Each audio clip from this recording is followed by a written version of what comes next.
이제 세 번째 시간인데요. 이 시간에는 부부 생활에 대해서 말씀을 드리려고 합니다. 창세기 2장 24절 말씀을 또 보시겠습니다.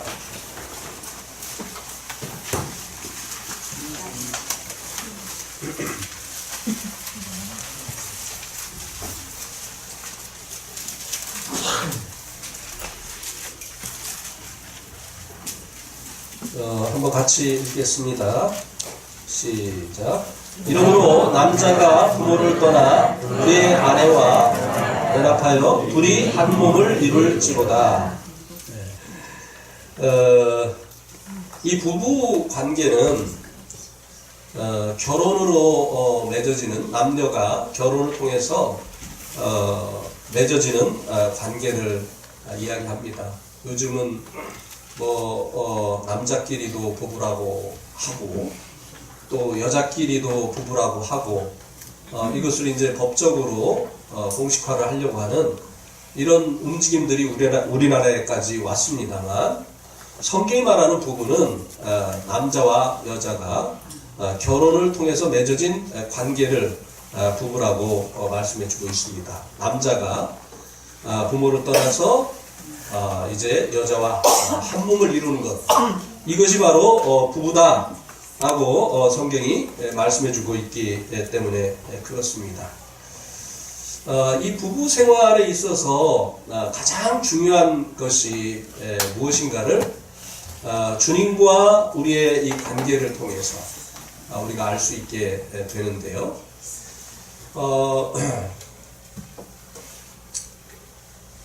여러분, 만약에 성경에서 주제가 되는, 이 두꺼운 성경에서 주제가 되는 성경 구절을 뽑아달라고 하면 어떤 성경 구절을 소개하시겠습니까?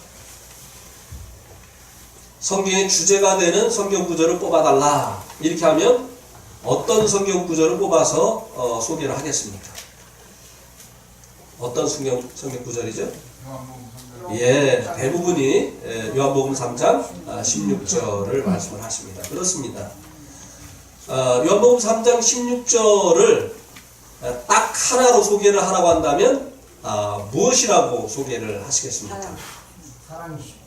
사랑. 예. 네, 저는 영생이라고 소개를 하겠습니다. 예. 성경은 영생에 대해서 증거를 해주고 있습니다. 그래서 성경의 주제가 되는 요한복음 3장 16절도 결국은 우리를 향하신 하나님의 그 계획이 바로 이 영생이다. 예수를 보내신 그 목적도 영생이다. 우리가 예수를 믿음으로 얻게 되어지는 것도 영생이다 라고 말씀해 주고 있습니다. 그래서 이 예수님께서 이제 대중사역을 하시고 나서 맨 마지막으로 하신 말씀이 무엇인가 하면요, 우리 한번 요한복음 12장 말씀 한번 보시기 바랍니다. 요한복음 12장 마지막 구절.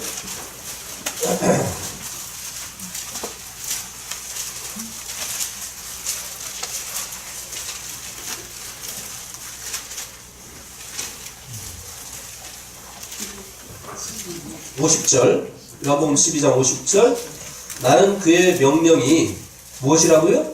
영생인 줄 아노라. 하나님께서 우리 예수님 이 땅에 보내시면서 주신 이 명령이 우리들의 영생이라고 하는 것이에요. 이게 예수님께서 대중사역을 마치시면서 결론으로 예수님께서 이 땅에 오신 이유가 무엇이냐, 하나님께서 우리 예수님 이 땅에 보내신 그 목적이 무엇이냐라고 하는 것을 한마디로 요약을 해서 말씀을 하셨습니다. 나는 그의 명령이 영생인 줄 아노라. 자, 13절부터는요, 이제 제자들과의 대화입니다. 13장부터는 이 13장에 유명한 이제 일을 행하신 것이 나오죠. 제자들의 예수님께서 발을 씻기신 겁니다. 이제 제자들의 발을, 허리에 예수님께서 수건을 두르시고 이제 제자들의 발을 이렇게 씻기니까 베드로가 못마땅한 눈으로 그 제자들을 바라보고 있었어요. 어떻게 선생님에게 발을 내미는가? 우리가 선생님 발을 씻어줘야지. 이렇게 하고 이제 못마땅한 눈으로 바라보던 이 베드로가 자기 순수가 되자 주님 제 발은 못 씻습니다. 어떻게 선생님이 제자의 발을 씻습니까? 이렇게 이제 거절을 하니까 예수님께서 왜 이 제자들의 발을 씻는가에 대해서 말씀을 해주십니다. 내가 너의 발을 씻어주지 않으면 네가 나와 상관이 없다. 관계가 맺어지지 않는다. 주님과 이 제자들의 관계는 제자들이 주님의 발을 씻어서 맺어지는 관계가 아니라 이제 주님께서 제자들의 발을 씻어줌으로 인해서 이 맺어진다고 하는 것입니다. 하나님과 사람의 관계가 죄 때문에 끊어졌잖아요. 그죠? 하나님과 사람 사이에 죄가 들어와가지고 이 죄가 쐐기 역할을 해가지고 하나님과 사람의 관계를 끊어놨습니다. 근데 예수님께서 제자들의 발을 씻기시면서 발에 묻은 이 더러운 먼지와 같은 이 죄를 예수님께서 해결해 주시지 않으면 이 죄로 인해서 끊어진 하나님과 사람의 관계가 회복될 수 없다. 이것은 영생의 과거적인 측면을 예수님께서 보여주신 것입니다. 예. 영생은요, 무조건 그냥 죽지 않고 오래오래 사는 것이 아닙니다. 많은 사람들이 영생하면 그저 시간적인 개념으로 생각을 하죠. 이 영생을 우리가 이제 긴 말로 펼쳐서 얘기를 하면 뭡니까? 영원한 생명. 예, 그것을 짧게 얘기하면 영생. 예. 그러니까 영원한 생명 하면은 대부분이 이제 시간적인 개념으로 생각을 하죠. 그러나 영원이라고 하는 것은 시간적인 개념으로 설명이 될 수 있는 것이 아닙니다. 이 하나님의 세계를 영원한 세계라고 해요. 그래서 이 하나님의 세계로부터 시간 세계가 나왔는데요. 이 시간 세계 속에만 과거, 현재, 미래가 있어요. 영원 세계에는 그런 것이 없습니다. 그래서 이 시간 세계가 시작되기 전을 영원한 때 전이다. 이렇게 얘기를 하고 그리고 이 시간 세계가 끝나고 나면 다시 영원 세계로 들어가는 거예요. 그러니까 영원한 생명이라고 하는 것은 하나님의 생명을 얘기하는 거예요. 예, 어떤 시간적으로 죽지 않고 오래오래 산다라고 하는 그런 의미만 가지고 있는 것이 아니라 이 영원한 생명이라고 하는 것은 사람이 다시 하나님과 관계가 회복되어져서 이제 이 하나님의 생명을 갖게 되어진다고 하는 것을 말씀해 주고 있는 것입니다. 그것을 위해서 예수님께서 이제 십자가에 돌아가셨던 것이죠. 제자들의 발을 씻기시는 것처럼 하나님과 사람 사이를 갈라놓았던 이 죄를 없애시고 관계를 회복하시기 위해서 주님께서 십자가에 돌아가시지 않았습니까? 이 부부의 관계도 이 결혼으로 인해서 이제 서로 따로 가던 이 사람들이 이제 함께 하게 되어지는 것이죠. 14장에서는 영세의 미래적인 측면을 얘기합니다. 예수님께서 제자들에게 이제 염려하지 말라고 합니다. 하나님을 믿으니 또 나를 믿으라. 이렇게 하시면서 예수님께서 제자들이 염려할 만한 말씀을 하십니다. 내가 이제 너희들의 처소를 예비하러 아버지께로 간다. 지금까지 의지했던 그분, 지금까지 가르쳐 주셨던 그분, 지금까지 우리를 보호해 줬던 그분이 가고 나면 우리가 누구를 의지하고 누구에게 배우고 누가 우리를 보호해 줄 것인가 염려되는 일이 이제 일어날 것이라고 예수님 말씀하셨어요. 근데 염려하지 말라고 했어요. 왜냐하면 예수님께서 가시는 것이 영원히 이제 그 나라에서 아버지 하나님과 우리가 살게 하시려고 이제 처소를 예비하러 가는 것이기 때문에 염려할 일이 아니다.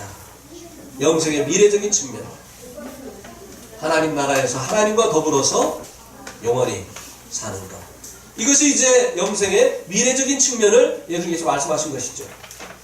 요한복음 15장에서는 어떤 비유를 말씀하셨죠? 네, 포도나무의 비유를 말씀하셨습니다. 이것은 영생의 현재적인 측면입니다. 이제 이 가지가 나무에 붙어있게 되어질 때 나무로부터 양분을 공급받게 되어지고 그리고 이 가지는 나무를 위해서 무엇을 맺어줍니까? 열매를 맺어주는 거잖아요. 우리가 이제 죄로 인해서 깨어졌던 주님과 관계가 회복되어진 것을 보고 영생을 얻었다 이렇게 얘기하는데 영생을 얻은 사람들은 현재 삶 가운데서 영생을 취하는 삶을 살아야 되는 거지. 주님과 교제하는 삶. 예. 그래서 이 요한복음 15장은 영생의 현재적인 측면을 말씀해 주고 있습니다. 요한복음 16장에서는 이 영생을, 하나님과 함께하는 이 영생을 실제적으로 우리가 어떻게 맛보는가? 바로 성령님을 우리에게 보내주심으로 인해서, 성령님이 우리와 함께 하심으로 인해서 우리가 이 땅에서 하나님과 함께하는 이 영생을 실제적으로 맛보게 되어진다라고 하는 것을 말씀해 주고 있습니다. 요한복음 17장에서는요, 이제는 제자들과 13장, 14장, 15장, 16장에서 제자들과 대화를 끝내시고 17장은 하나님과의 대화입니다. 주님의 기도죠. 근데 이 주님의 기도의 핵심이 뭔가 하면은 영생은 유일하신 참 하나님과 그의 보내신 자 아들 예수 그리스도를 아는 것입니다. 이렇게 하면서 이 주님의 이 기도 제목도 역시 우리들의 영생을 위한 것임을 말씀해 주고 있습니다. 제가 왜 이 부부에 대해서 말씀을 드리기 전에 주님과 우리의 이 관계의 회복이고 그리고 교제인 이 영생에 대해서 말씀을 드리냐면요, 부부 관계에 있어서 가장 중요한 것도 바로 주님과 이 서로 간에 함께하는 것이고 교제하는 것이라고 하는 것입니다. 이 부부 관계에 있어서 이것보다 더 중요한 것이 없다고 하는 것이에요. 그런데 얼마나 많은 부부들이 이것 없는 부부 생활을 하고 있느냐고 하는 것이에요.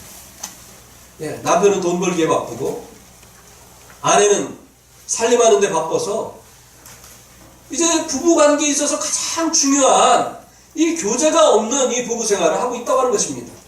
이것은 마치 그리스도인들이 하나님께서 우리에게 주신 영생을 하나님과 함께하는 것이고 그분과 교제하는 것인데 이것 없는 신앙생활을 하는 것과 똑같다고 하는 것입니다. 이것은 신앙생활이 아니에요. 이것은 종교생활입니다. 살아계신 임마누엘의 하나님, 현재 나와 함께 하시는 그분과 실제적으로 시간을 내서 교제하고 그분과 동행하고 하는 이것이 없는 신앙생활, 이것은 종교생활이에요. 그렇지 않습니까? 다른 종교생활 하는 사람들도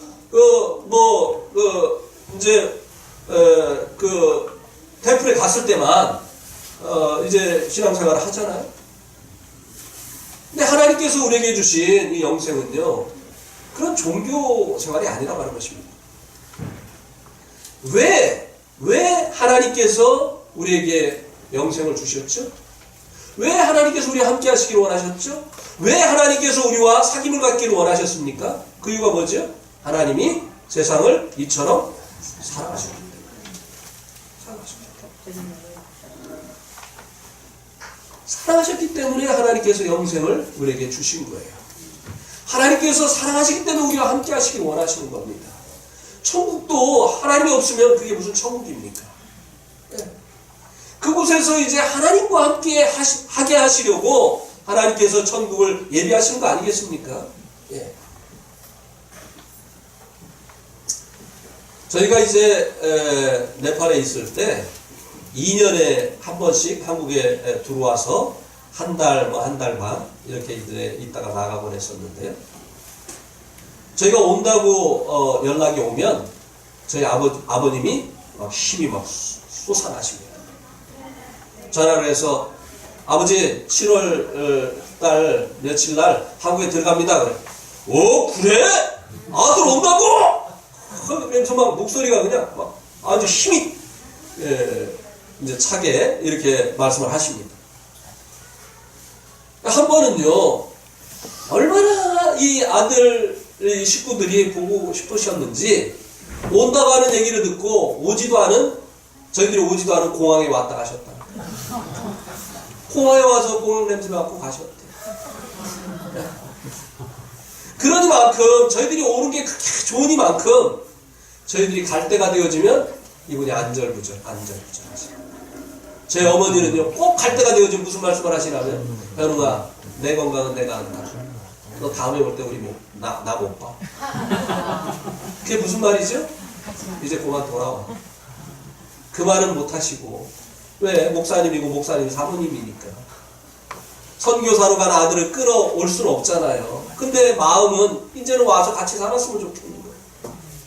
그러니까 그 표현을 그렇게 하시는 거예요. 다음에 올 때는 너 못 봐. 이제는 그만 좀 와. 이 말이거든요. 다 알죠.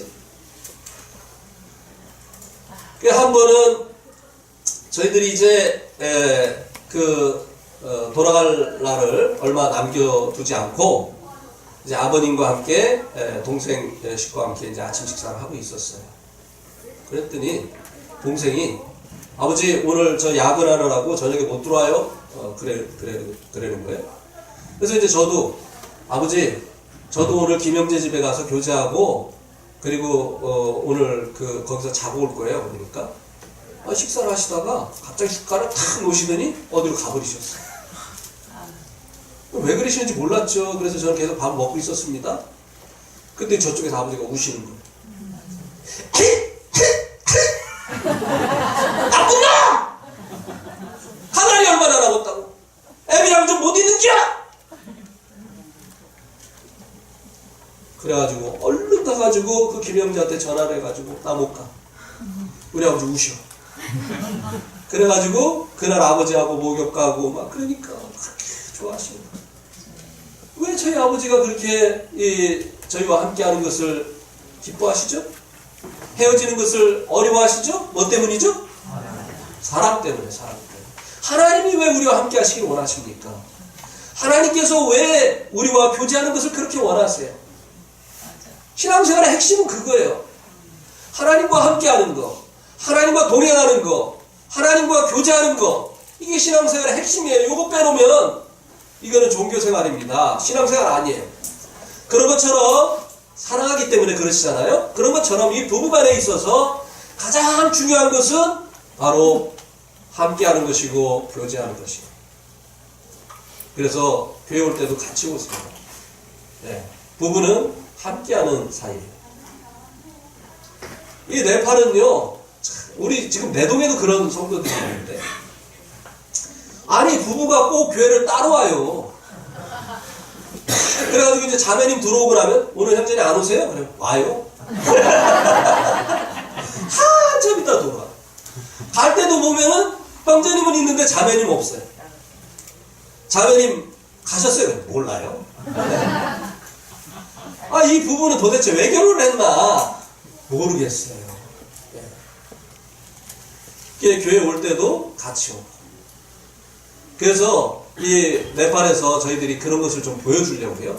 일부러 나이가 들어서 갔는데도 길에서 갈 때 손잡고 가고. 막 그러면요, 막 온 동네 사람들이 다 쳐다봐요. 막 둘이 이렇게 손잡고 가면 말이죠. 그게 부부 아니에요? 함께하는 거. 예.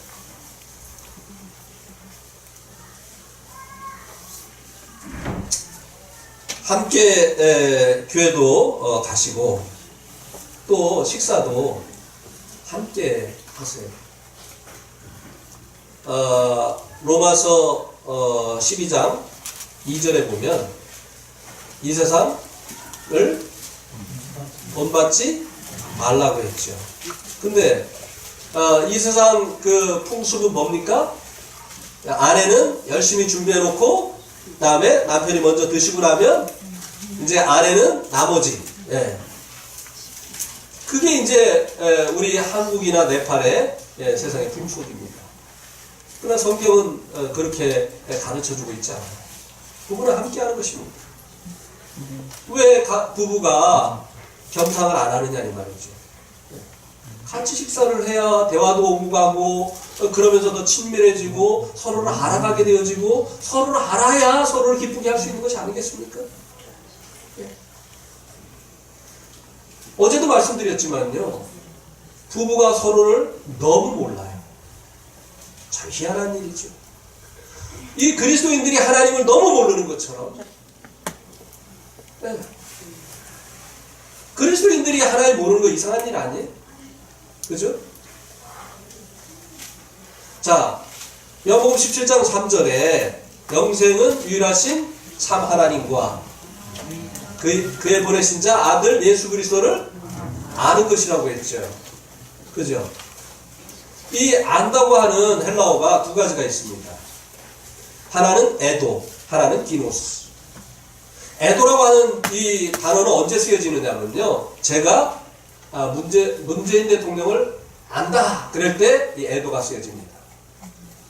나는 그분을 만난 적이 없어요. 그분과 대화해 본 적도 없습니다. 그런데도 알아요. 왜요? 매스컴을 통해서. 이런 식으로 아는 것을 애도라고 해요. 그런데 제가 제 아내를 안다고 할 때는 애도라고 하는 단어를 사용하지 않습니다. 제가 제 아내를 안다고 할 때는 기노스. 왜요? 저 사람하고 늘 함께하고 있잖아요. 만나고 대화하고 경험을 통해서 아는 것. 이것을 말할 때 기노스라고 하는 이 단어가 쓰여집니다. 그러면 유일하신 참 하나님과 그의 보내신 아들 예수 그리스도를 아는 것이 영생이라고 했는데 여기서 쓰여진 아는 것은요, 애도일까요? 기노스일까요? 기노스입니다. 우리가 그분을 만나고 그분과 교제해서 그분을 경험을 통해서 아는 것, 이것이 영생이라고 말씀해 주고 있는 것입니다. 그런데요, 성도들이요 정말 주님을 몰라요. 주님을 얼마만큼 아느냐가 어디에서 드러나죠? 주님을 어떤 성도가 얼마만큼 알고 있느냐, 그것이 어디에서 드러나느냐 하면 예배에서 다 드러납니다. 이 예배 드릴 때 보면요, 어제 드렸던 예배, 지난주에 드렸던 예배, 요번 주에 또 드립니다. 지지난주에 드렸던 예배, 이번 주에 또 드립니다. 뭐죠? 주님, 우리를 죄로부터 건져주시려고 십자가에서 피 흘려주셔서 감사합니다. 주님, 우리를 먼저 찾아주셔서 감사합니다. 십자가에서 우리를 구원해주신 그 주님으로부터 한 발자국 나가지 않아요. 왜요?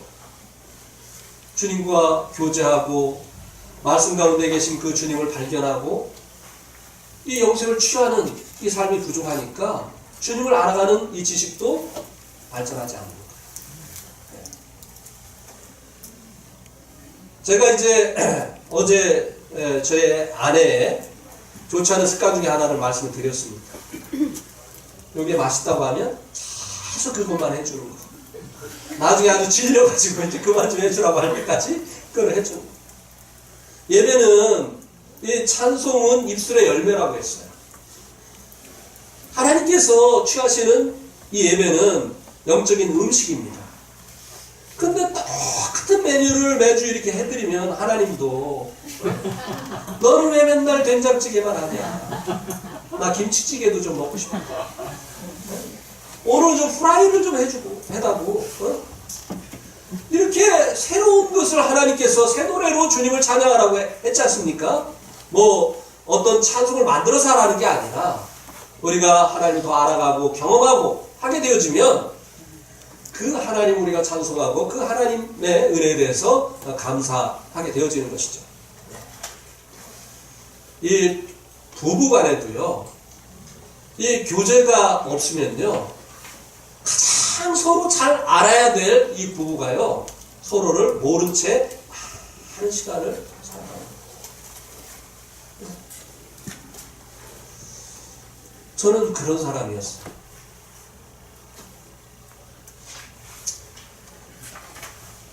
그래서 이제 가끔 이제 아내를 위한답시고, 여보, 오늘 외식합시다. 그러면서 이제 아내를 데리고 나갑니다. 근데 이제 어떤 음식점으로 가느냐? 제가 고기를 좋아하거든요. 내 아내는 고기를 입에 대기도, 냄새 맡기도 싫어요. 아내는 국수 좋아하고, 그리고 또 채소 좋아하고, 파스타, 뭐 이런 거 좋아해요.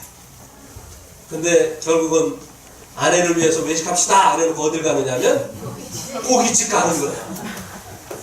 그럼 이제 저만 좋은 거죠. 아내는 아내를 위해서 오늘 남편이 해줬다고 생각을 안 합니다. 지 좋아가지고 고깃집 갔지 뭐 나를 위해서 갔나? 왜냐면은 아내를 너무 오랫동안 몰랐던 거예요. 또 저희 아내는요, 이렇게 옷에 어떤 그 술이 달리고, 또 신발에도 옷에 레스가 달리고, 또 신발에도 뭔가 이렇게 달려있는 거, 이런 거를 좋아합니다. 근데 저는 그런 거 딱 싫어요. 그냥 심플한 거. 그래가지고 뭐를 사주는데 어떤 거를 사줘야 되겠어요? 아내가 좋아하는 것을 사줘야 아내가 기뻐하지 않겠습니까? 선물을 받았다고 생각하지 않겠어요? 그런데 제가 좋아하는 거, 신발을 사줘도 같이 가서 신발을 할 때 이거 사라고 막 그냥 압력을 넣고 말이죠. 기쁨이 없죠. 왜요? 모르니까.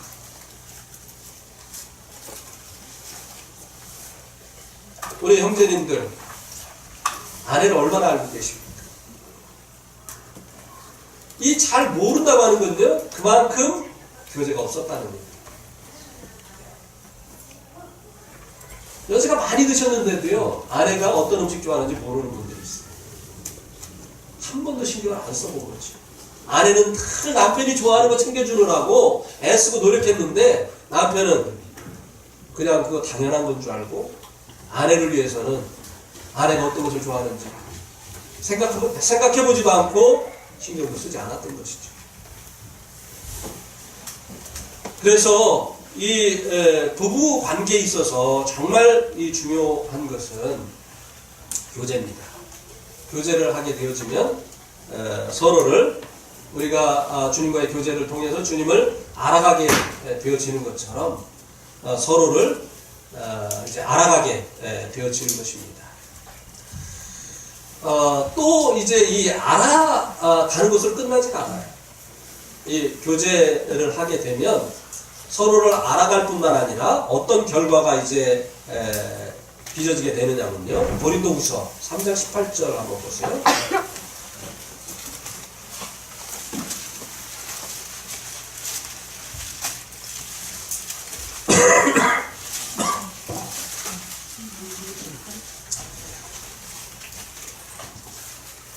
우리가 다 수건을 벗은 얼굴로 거울을 보는 것 같이 주의 영광을 보매 그와 같은 형상으로 변화하여 영광에서 영광에 이르니 곧 주의 영으로 말미암음이니라. 자, 주님은 하늘에 계시고 우리는 이 땅에 있는데 하늘에 계신 주님과 우리가 이 땅에서 어떻게 교제하느냐 이 말입니다. 그래서 우리가 다 수건을 벗은 얼굴로 거울을 보는 것 같이 주의 영광을 본다고 말씀을 주고 있습니다. 여러분, 거울로 무엇인가를 보는 것은요, 직접 보는 것이 아닙니다. 거울을 통해서 보는 거예요. 간접적으로 보는 겁니다. 그죠? 그런 것처럼 우리가 주님과의 교제를 주님이 하늘에 계시고 우리는 땅에 있기 때문에 직접 할 수가 없어요. 그 나라에 이르기까지. 그런 간접적인 방법으로 해야 되는데 어떻게 해야 되느냐? 말씀 속에 계신 주님을 성경을 읽으면서 우리가 거울을 보는 것처럼 간접적으로 주님을 뵙는 겁니다. 이렇게 우리가 이 말씀을 통해서 주님과 교제하는 거예요. 네. 그 속에 주님이 계시잖아요. 주님이 어떤 분인가를 이 말씀이 우리들에게 보여주지 않습니까? 그래서 이렇게 주님과 교제를 하면 그 결과가 무엇이라고 말씀해주고 있느냐면 그와 같은 형상으로 변화하여 영광에서 영광에 이르게 됩니다.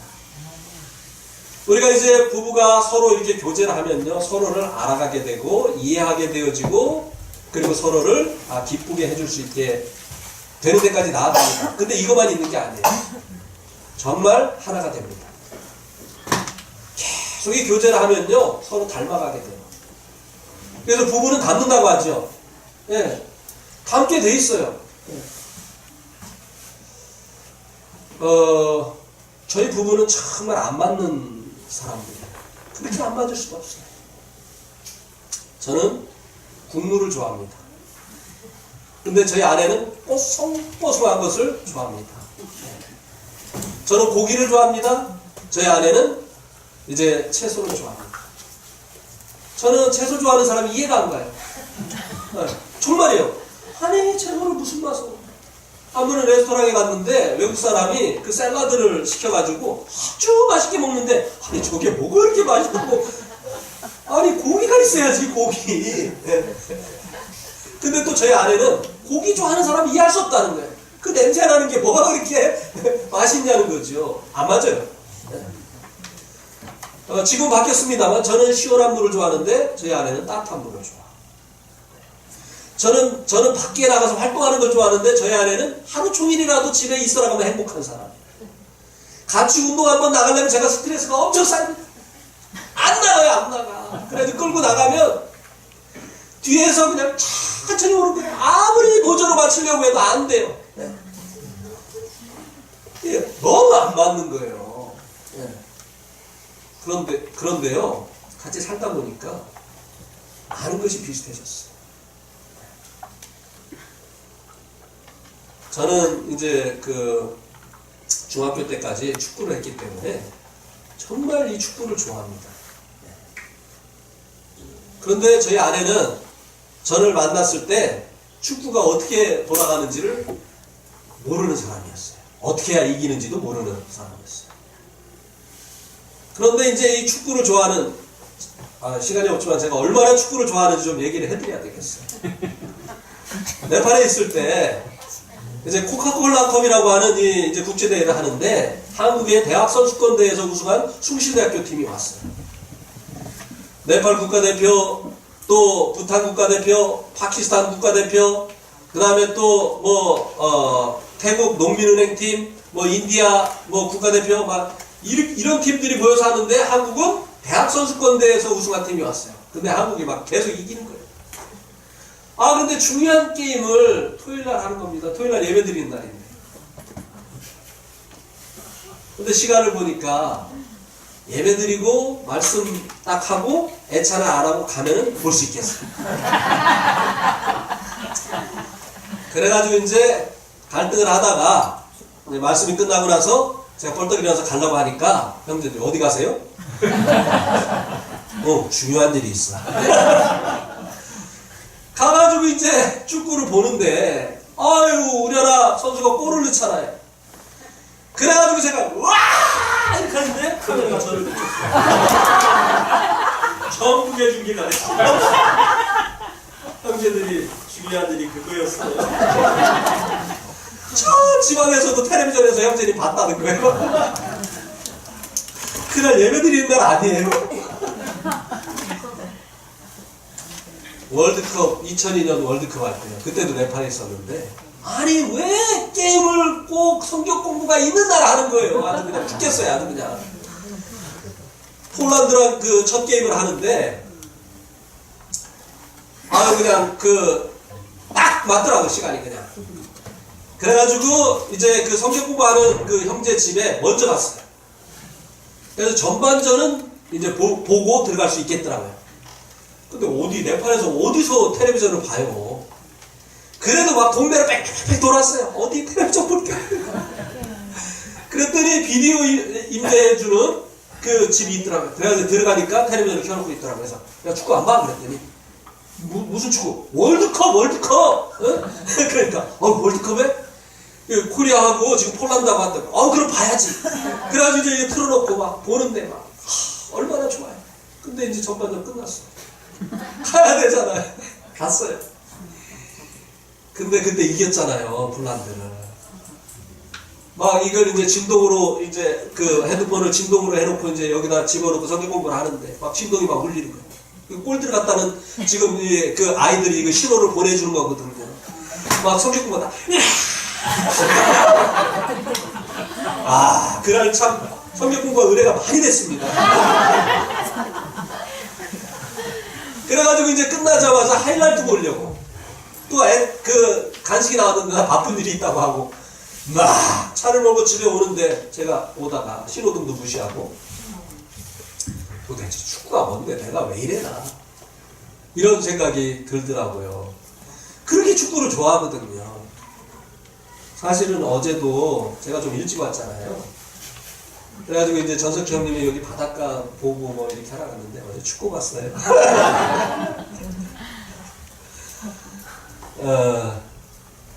근데 하여튼 이렇게 축구를 좋아하는 남편하고 함께 살다 보니까 축구에 대해서 아무것도 모르던 이 아내가요 지금은 축구에 대해서 많이 알고 있습니다. 한번 그랬는데 요즘 웨인 루니는 어디서 뛰어? 에버튼 아세요? 웨인 루니가 누군지 모르시죠? 네, 옛날에 잉글랜드의 메인 플레이어였어요. 맨유에서 뛰었었는데 지금은 에버튼에서 뜁니다. 이제 새로운 시즌에는 어디서 뛸지 모르겠어. 판페르시 걔는 왜 자꾸 다쳐? 이렇게 이제 예, 뭐 안 웃으시는 분들이 많은데 무슨 말인지 모르겠죠. 축구 방언입니다 이게. 그러니까 이 교제의 이 결과가 이런 것이라고 하죠. 이제 계속 같이 교제하고 함께하면요, 우리가 주님과 교제하면 주님을 닮아가고, 부부가 계속 이 교제 가운데 살아가게 되어지면요, 서로 이제 닮아가게 되어지는, 마음이 하나가 되어지는 행복한 가정이 이루어지게 된다고 하는 것입니다. 제가 알고 있는 한 훌륭한 자매님이 계세요. 이 자매님은요, 정말 이 낚시를 싫어하시는 분이에요. 근데 남편이 낚시를 정말 관적으로 좋아해요. 얼마나 좋아하느냐면 어군 탐지기를 사서 낚시를 할 정도로 아주 이 낚시를 좋아하는 남편이에요. 근데 이 자매님은 자기가 좋아하지 않는 낚시터에 남편과 항상 늘 같이 갑니다. 남편은 낚시하고 자매는 텐트에서 자고, 이렇게 하니까 이 형제님 성격이 보통이 아니고, 그런데도 그 가정은요 정말 화목해요. 남들은 그 형님하고 맞네 안 맞네 그랬는데 이 자매님하고는 정말 아름다운 그런 가정을 이루고 있는 것을 볼 수 있겠다. 야, 중요한 게 남았는데 시간 다 갔습니다. 여기까지 말씀을 드려야 될 것 같습니다. 우리 이 청소년들한테 성교육도 해야 되고, 또 부부간에 이 부분에서 갈등이 많이 있기 때문에 그거 해야 되는데 시간이 없네요. 축구 얘기를 너무 오래 한 것 같습니다. 네, 여기까지 말씀을 드리겠습니다.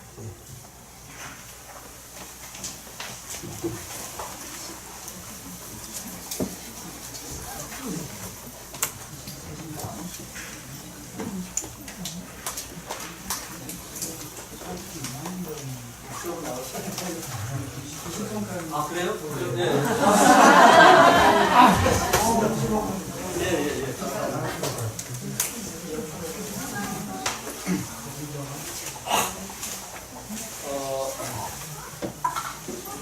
다시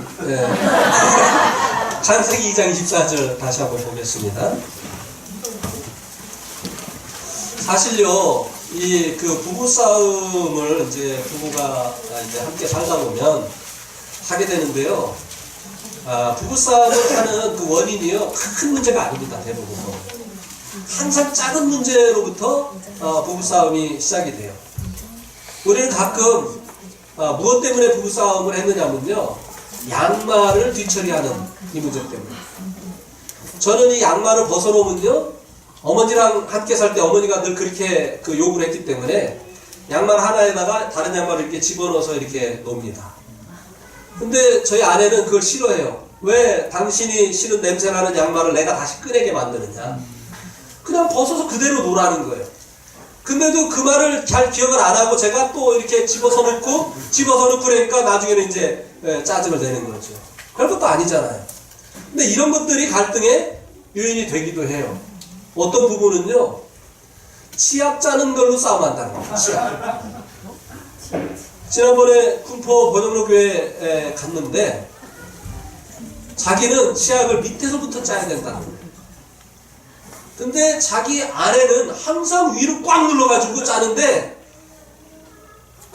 이제 화장실에 들어갔는데 자기는 치약이 밑에서부터 짜져 있지 않고 위에 꽉 눌러보면 소름이 쫙 친다는 거예요. 어떻게 이럴 수가 있나. 그럼 이제 좋지 않은 말이 나오죠. 내가 뭐라고 했어. 왜 규모가 없어 사람이. 이러면서 하면 무슨 치약 짜는 것까지 진짜 힘들어 막 이러면서 이제 부부싸움이 일어나곤 한다는 거죠. 대부분 이 부부싸움이 별것 아닌 그런 것들로 시작이 됩니다. 그래서 서로를 배려하고 또 상대방 입장에서 생각하고 이렇게 하는 것이 필요하다고 하는 것입니다. 창세기 2장 24절을 보면요. 이러므로 남자가 부모를 떠나 그 아내와 합하여 둘이 한 몸을 이룰지로다. 이것은 둘이 부부가 한 몸을 이루는 이것은 하나님께서 허락하신 것입니다. 그래서 부부간의 이 성 이것은 거룩한 것이라고 하는 것이에요. 그런데 이것이 결혼 제도 밖에서 행해지고 있기 때문에 문제가 되어지는 것입니다. 결혼하지 않은 남녀가 잠자리를 하는 것은 이것은 사랑이 아니에요. 이것은 범죄입니다.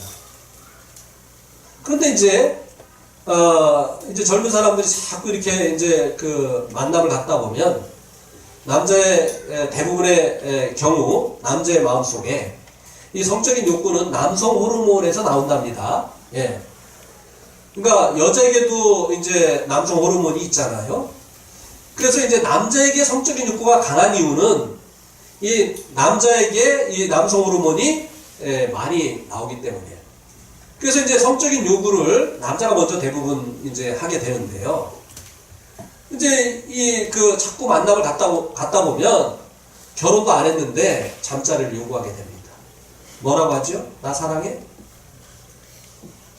그러면 오늘 집에 들어가지 마.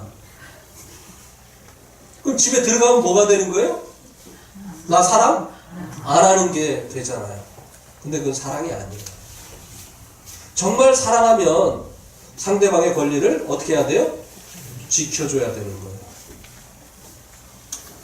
이 결혼을 안 한 사람이 잠자리를 하는 것은요, 상대방의 순결의 권리를 빼앗는 것이에요. 그건 사랑이 아닙니다.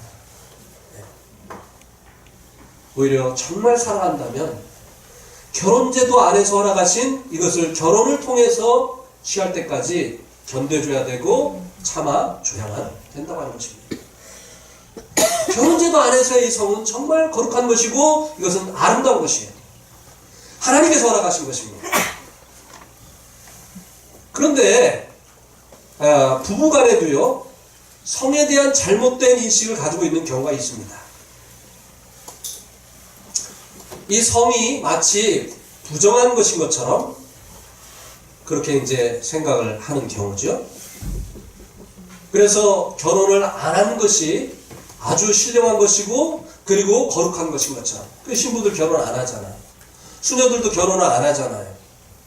아니요, 그것이 거룩한 것이 아닙니다. 오히려 이 부부 안에서 하나님께서 주신 이 성을 누리는 것은 오히려 그것이 거룩한 것이고 그것이 아름다운 것이라는 거예요. 그래서 부부간에도요, 성관계를 많이 하는 것이 세속적이고 성관계를 될 수 있으면 안 하는 사람이 영적이라고 생각하는 이런 생각. 이거 맞는 겁니까? 틀리는 겁니까? 틀리는데 많은 사람들이 그렇게 생각해요. 그렇지가 않아요. 하나님 주신 선물이에요. 부부간에. 그 다음에 성은 부정한 것이라고 하는 생각. 그 다음에 또 이건 많은 분들이 그런데요. 성은 하나님께서 자녀를 낳게 하기 위해서 주신 것이다. 자녀, 생육을 위한 수단으로 하나님께서 주신 것이다 라는 생각. 어떤 형제님이요, 정말 이렇게 생각을 해가지고요, 아이를 이제 마지막 막내를 낳고 난 다음부터는 아내와 잠자리를 안 가졌다. 40살 조금 넘어서부터 아내와 같이 사는데요, 잠자리를 안 하는 거예요. 그러다 어느 날 이 결혼 세미나를 듣고 이 성이 생육을 위한 수단으로만 주신 것이 아니라는 것을 듣고는 60이 넘으셔가지고 그때부터 난리가 난 거예요, 또. 그런 분들이 혹시 여기 있으시면 생각을 고치셔야 됩니다. 이 성은 우리가 읽은 창세기 2장 24절에서 말씀해 주는 것처럼 하나님께로부터 온 거룩한 것입니다. 또 부부간의 성은 정결한 것이에요. 결혼제도 밖에서 행해지는 이 성행위가 부정한 것이고 이것이 더러운 것이지 부부간의 이 성은 정결한 것이라고 하는 것입니다. 또 이 성은 생육하기 위한 수단으로만 주신 것이 아니라고 하는 것입니다. 부부간의 사랑과 기쁨을 위해서도 주님께서 허락하신 것이 이 성이라고 하는 것입니다. 잠언 5장 18절 19절 한번 보시기 바랍니다. 잠언 5장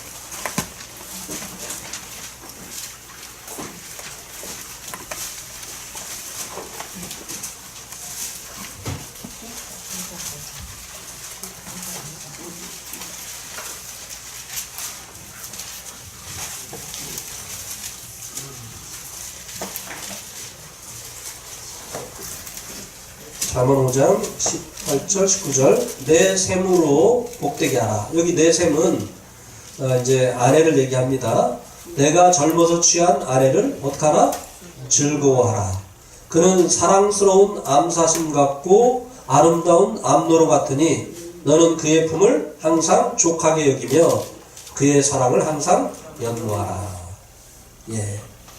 이 부부간에 허락하신 이 성은요, 이 부부간의 즐거움을 위해서도 또 사랑을 위해서 주신 것이라고 하는 것을 이 말씀에서 증거해주고 있죠.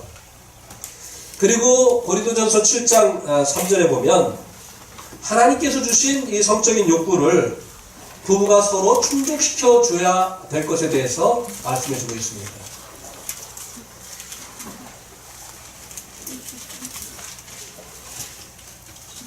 자기의 몸을 자기가 주장할 수 없다고 하는 이 말씀의 의미가 그런 의미를 가지고 있는 것입니다. 근데 이제 사람들이요, 이 성에 대해서 부정적인 생각을 갖는 이유가 있습니다. 우리 이제 이 총각 자녀들이 잘 들어야 되는데요. 결혼 전에 성관계를 갖는 사람은요, 성에 대해서 늘 부정적인 생각을 갖게 되어 있습니다. 왜? 양심의 가책을 받으면서 그 성관계를 했거든요. 이것이 결혼하고도 이어져요. 그래서 이 결혼 전에 이것을 정말 피해야 돼요. 그리스도인은 정말 순결해야 됩니다. 그 다음에 이 성에 대한 것을 대부분이 어디서 압니까? 이렇게 이제 정상적으로 이 성에 대한 교육을 받아야 되는데 어디서 이런 것들을 아느냐면 음란 비디오라든지 성인 영화 이런 것들을 통해서 알게 되기 때문에 이게 이제 이런 거 볼 때 숨어서 보잖아요. 몰래 보잖아요. 그러니까 성은 그런 것이라는 생각이 여기 들어옵니다. 그 다음에 이제 부정적인 성관계를 경험한 경우에 이제 뭐 요즘 그런 거 많잖아요. 근친상간. 또 심지어는 이 짐승하고 수음 이런 것들도 있지 않습니까? 그러니까 이런 것들을 통해서 성을 경험한 사람들은요, 성에 대해서 아주 부정적인 생각을 가지고 있어요. 근데 심지어는 성도들 가운데도 이런 일들이 있는 것을 상담을 하다 보면요, 알게 됩니다. 말할 수 없지만, 그 비밀을 지켜줘야 되기 때문에 말할 수 없지만, 그런 경우가 있어요. 그러니까 이 성에 대해서 만약에 수음을 통해서 성을 경험했다고 한다면, 자기가 기르는 강아지, 그 강아지와 그 수음을 통해서 이 성을 경험했다고 한다면, 성에 대해서 어떤 생각이 있겠어요? 정상적인 생각을 갖기가 어려운 것이죠. 그래서 이 성교육을 받아야 돼요. 이것이 정말 하나님 주신 선물이고 아름다운 것이지만 결혼 제도 안에서 이제 부부에게 허락한 것이라고 하는 사실을 알아야 됩니다. 그때까지 순결을 지키게 될 때 이 성이 아름다운 것이 되어지는 것이고 거룩한 것이 되어지는 것이고 하나님의 선물이 되어진다고 하는 것입니다.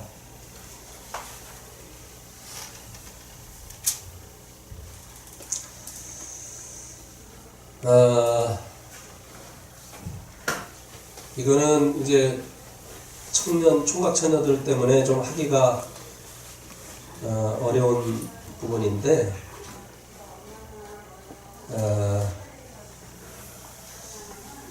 여기까지만 해야 될 것 같습니다.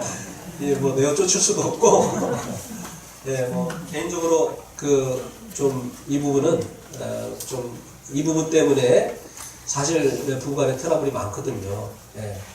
이제 부부간의 성관계를 맺는 그 횟수, 이게 합당한 게 뭐냐, 이거 때문에 참 이 부부간에 실제적으로 트러블이 많거든요.